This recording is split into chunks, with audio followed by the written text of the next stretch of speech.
Professor, contract. I mean, according to what you're saying, that the vast swaths of this country are illegitimately considered property.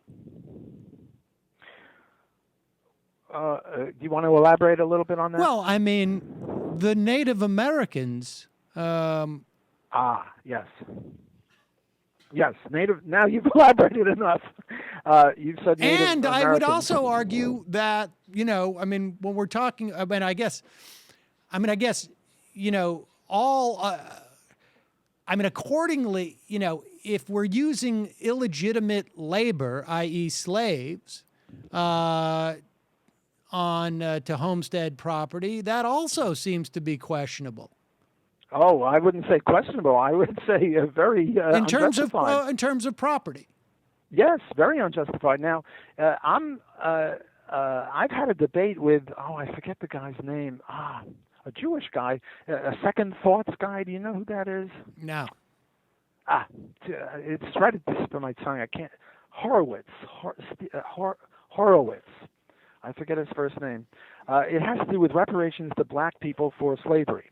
Now, in my view, and I think most libertarians would agree with me, and I think you'd probably agree with me on property rights, what should have happened in 1865 is that they should have declared slavery ex post facto illegal, just as we did in Nuremberg trials. We should have made those slave owners slaves of the slaves, but they've escaped our justice because we can't go back to 1865. But what should have happened with those big plantations? Well, if there were 500 slaves on plantation X in South Carolina somewhere, what should have happened is that the 5,000 acres should have been divided up into 500 plots, and each slave should have got 10 acres or whatever the numbers come out. Instead, that plantation went to the slave owner's son. Right. And now in South Carolina, there's some, let's say it hasn't been sold, there's some great-great-grandson of the slave owner, a white guy, who owns that plantation. And I would say that the great-grandchildren, some guy, a black guy, say, living in Harlem, who was the grandson of the slave, should, in justice, go to the court and say, hey, the white grandson isn't a criminal. He's just the recipient of stolen property.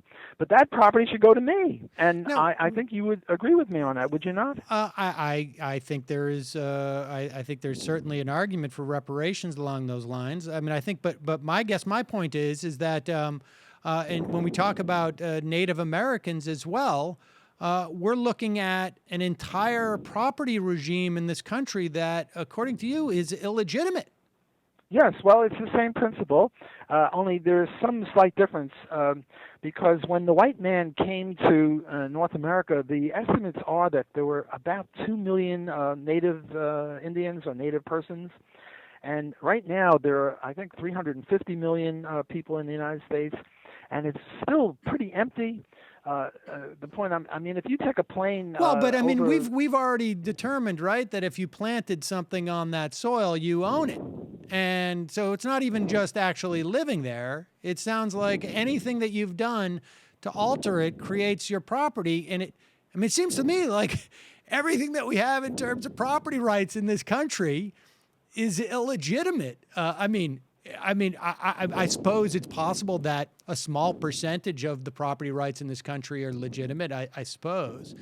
But it seems to me that opens up a whole nother sort of like argument that we could empower our government today to involve in all sorts of takings of that property in one form or another because none of those property rights are actually legitimate in any fashion. Well, I think you've got a very good attempt at a reductio ad absurdum of my principle, and I applaud you for it. And there are libertarians who take that exact view, but I beg to differ. Well, show me how, what breaks down in my reductio ad absurdum? Reductio ad absurdum. Sorry. No problem. I mispronounce things too. It's just sort a of matter my of numbers. trademark. Right. Okay. Well, all geniuses do this. No problem.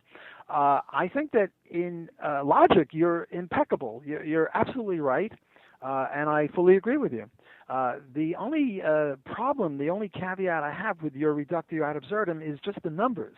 And I was starting in to respond to that. And the point I'm making now is right now there are 350 roughly million Americans. And if you take a plane from, I don't know, St. Louis to San Francisco and you go west of the Mississippi and you look down at night, the place is bloody empty. The place is empty. And even east of the Mississippi, it's not all that full. There's plenty of space. Now imagine how, and that's 350 million people, but assuming that when the white man came, there were only 2 million Indians in all of the U.S. Present territory, and maybe Canada too, they couldn't occupy anything like 98% of the land. They couldn't have homesteaded all that. So what I would say is, yes, they should have, the typical Indian tribe would have a southern area, say in Arizona, and it'd be, 10 square miles. Well, Professor, forgive me. I mean, there's really no way for us to do this, but I mean, we've already argued at this point, if you chop down a tree, and we know that natives cross this entire land, undoubtedly chopping down trees. Now, we could argue it's 40%. They were able to cover 40% of the country, or it could be 80% or 75%. I mean, whatever that figure is, and you increase it over time, it seems to me that, let's assume that it's just a figure. You want to call it 30%? Let's call it 30%. No, I want to call it 0.5%. Really? So you don't think that they chopped a tree? I mean, like when you go and homestead, you don't necessarily put a piece of corn on every single piece of that property, right? I mean, when you don't necessarily even put is it just the fence, everything that's included within that fence? Or do you need to put something on every square inch of that property according to the way that you legitimately acquire property? In other words,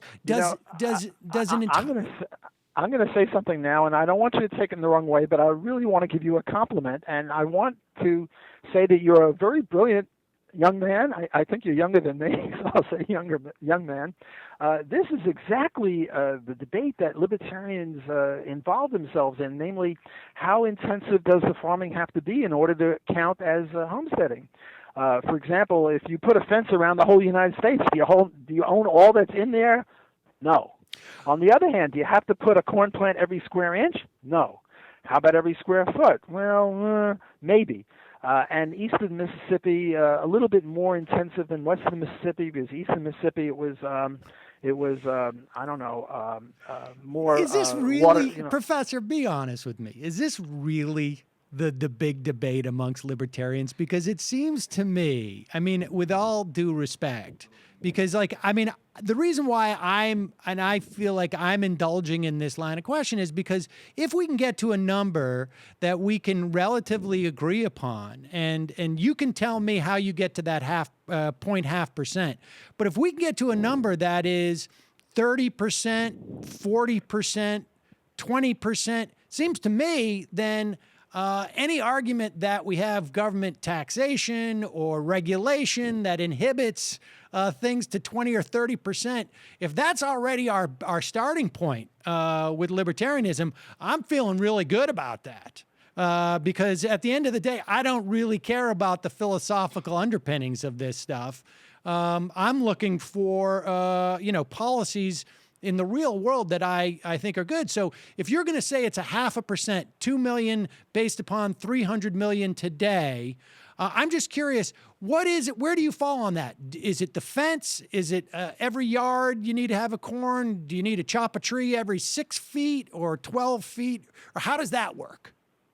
Well, I'm trying to explain that to you. Oh. I would, but before I do, let me just say that we're agreeing on the principle. I agree with you that if the native Indians homesteaded 40% of the land, or 60 or 80% or whatever it is, then they should have 40 or 60 or 80% of the land. So we have no dispute. I'm just stipulating. I mean, on principle. make no mistake. I'm just stipulating for to explore your philosophy. Oh, I see. Okay, well, then provisionally. I should put the word provisionally. Look, we agree on 100% of the slave lands, do we not? Those plantations that were really homesteaded by the slaves under the whip of the overseers? I would say that we probably, that I actually think that the reparations should be broader than those people direct descendants, frankly. But okay. Well, we have that. You see, the argument. This guy Horowitz argued with a black scholar at Harvard, I think, who said, I think what you're now saying is that all whites owe all blacks something for slavery, and here I agree with Horowitz, who says, well, there were a lot of blacks who came after slavery was over. Why should they get anything? And there were a lot of whites, Jews, for example, who never had slaves, and also there were blacks who had slaves. So I wouldn't go any further than that, but I think you and I agree on 100% of the land, at least. We agree on that. I you want to go further. I don't get there for the same reasons you do, but that's not important in the context of this. I'm just curious as to how, I was just pursuing a question as to how it is that you perceive property rights, not the exercise of property rights, and I'm talking about the property rights that aren't innate to one by being born, okay?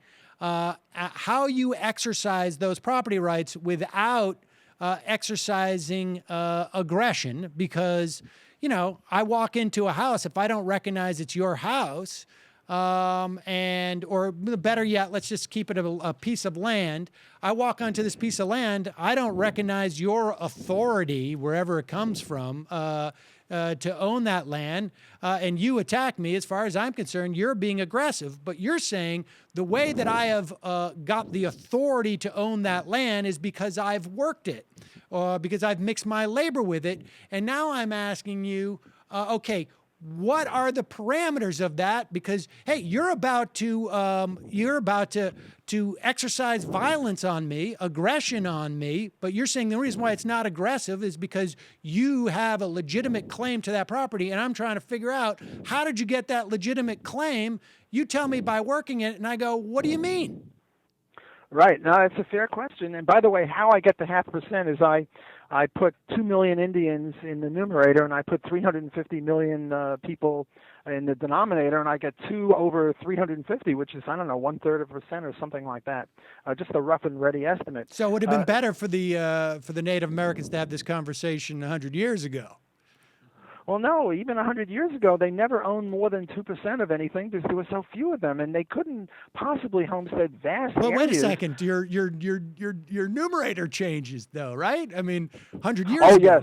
Oh, yeah. No. The numerator changes 100 years. In other words, there were 2 million Indians when we white people, I don't think your ancestors or mine were there then, but when we white people came, there were 2 million. We killed an awful lot of them, so the numerator decreases, but I'm willing to keep the numerator up to as many people as there were before they were slaughtered by the white people. That's mighty white of you, as we would say.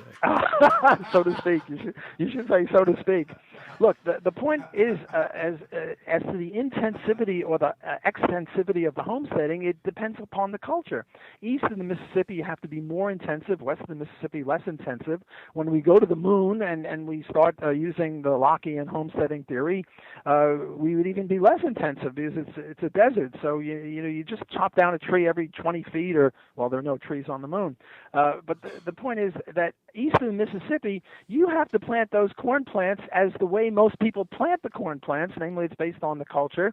And I guess that's every foot or every yard or something like that. Well, what if the Native American culture was such that, we just walk across it and anything that we can see? Too bad. Too bad on them. That's not libertarian. Anything you can see. Then Columbus, let's say there were no Indians where Columbus was, and he gets up on a big ladder and he sees 100 square miles. Well, if that's his culture, the libertarians would just reject it. Well, I'm saying if they're the first ones to see it, or Too we bad. use it as part of our, I cut down this tree here so that I can see the valley. Haven't I worked it? Haven't I mixed that that view shed with my labor? No, vision is not good enough to own things. You have to actually mix your labor with the land. But we still are. But and that depends on which side of the Mississippi you're on as to what that is. Well, I mean, this doesn't seem like a system to me. It seems a little bit arbitrary.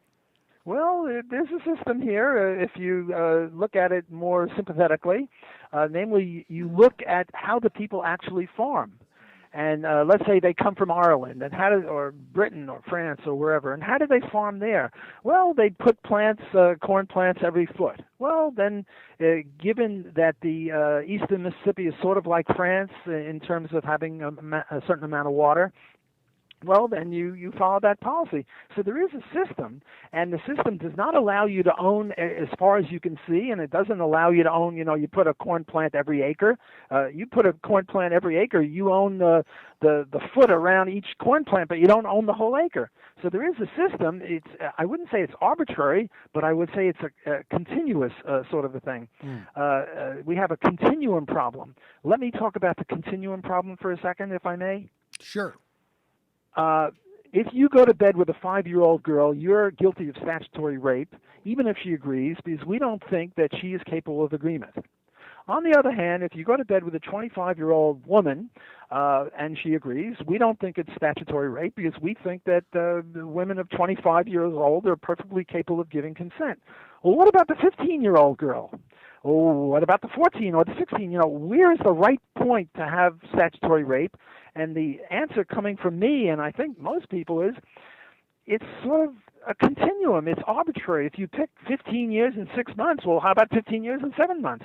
There's no one right answer, and that's the sort of a thing that is occurring in how intensive or extensive does the homesteading have to be. You just can't say, well, it has to be this extensive or it has to be that. But we know that a 5-year-old girl is way over on one side of the line and a 25-year-old girl is way over on the other side of the line, just as we know that if you put one plant every square mile, you're not homesteading, and if you put one plant every foot, then you are. And well, how about every half acre, or how about every quarter acre? It's a continuum problem. There's no right answer, or rather, there's no non-arbitrary answer, but it's not an arbitrary system. See, I think this gets to the heart of one of the things that I find most problematic about libertarianism is that I agree with you. The where we draw the line in terms of statutory rape is arbitrary. It's simply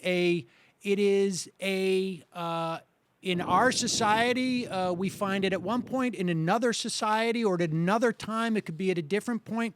It is a determination that is made in many respects by, I guess sort of it is arbitrary and subjective. And that's the thing that I ultimately find about libertarianism, is that at the end of it, once you get down to the basis, someone has decided or someone has decided on what measure arbitrarily or based upon, and by arbitrarily, I'm not saying whimsically, but I'm saying based upon whatever their culture says, that this is going to be the legitimate property right in this instance, or this is going to be the legitimate use of aggression, and it is arbitrary. And despite the fact that libertarians ultimately say this is simply just a logical construct, at one point it's just where a libertarian wants to decide to sort of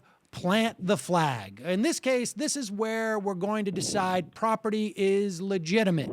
And this is where we're going to decide that the use of force is legitimate. And that's why I think, to a certain extent, I find it, it's interesting to talk about, but it's really just not useful beyond the fact that we've decided on X, and that's what X is going to be. I think that is, often like a function of a democracy, and hopefully the democracy is working. I think there are times where we can have these calculations made because there's a failure of democracy.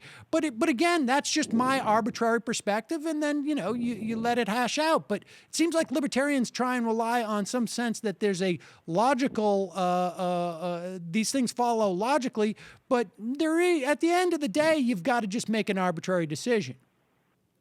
Well, I think if I'm going to convert you to libertarianism, it's going to be consequentialist or utilitarian libertarianism, not deontological, because even though you do have a flair for the logic and the reductio ad absurdum, I think at bottom you're really a consequentialist or utilitarian, and by that I don't mean to criticize you. Oh, I don't take it as one. No, good, good.